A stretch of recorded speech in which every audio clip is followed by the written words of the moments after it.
երգիչ, սովորել է էստրադային և ջազային արվեստի պետական քոլեջի ժողովրդական երգի բաժինը, Ռուբեն Մաթևոսյանի արվեստանոցում։ 2003 թվականին առաջին մենահամերգով հանդես է եկել Երևանի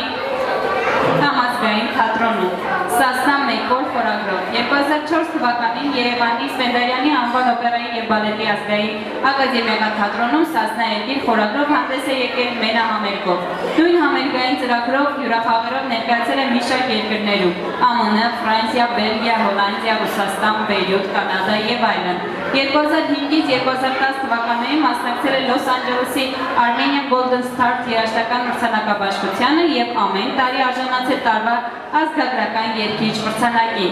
Թողարկել է մի շարք ձայնասկավառակներ։ Եվ այսպես, տրվում է Ռուբեն Սասունցուն, երգարվեստում հայապահպան նշանակության, միաժամանակ ուղղված ոչ միայն Հայաստանում, այլև Սփյուռքում, հայ ազգային մշակույթի, արվեստի զարգացմանը խթանող աշխատանքի համար, տարիների ավանդի համար պարգևատրվում է Unique Award հատուկ մրցանակով։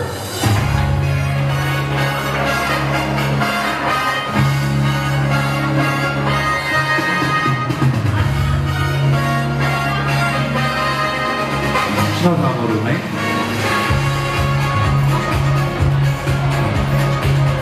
Շնորհակալություն, բարի երեկո, շատ ուրախ եմ այս մրցանակի համար և շատ ուրախ եմ, որ ես կարողանում եմ իմ երգով աշխարհի տարբեր երկրներում ներկայացնել ազգային հայրենասիրական երգն ու պարը։ Ես միշտ ասում եմ, կարևոր չի որտեղ կապրենք, կարևորը որ միշտ մեր հայի տեսակը բարձր պահենք։ Սիրենք մեր երգը, մեր տարածը, մեր դրոշը, մեր գերբը և մեր հավատը։ Շնորհակալ եմ։ Շնորհակալություն, ևս մեկ անգամ ջեր ծափահարություններ Ռուբեն Սասունցի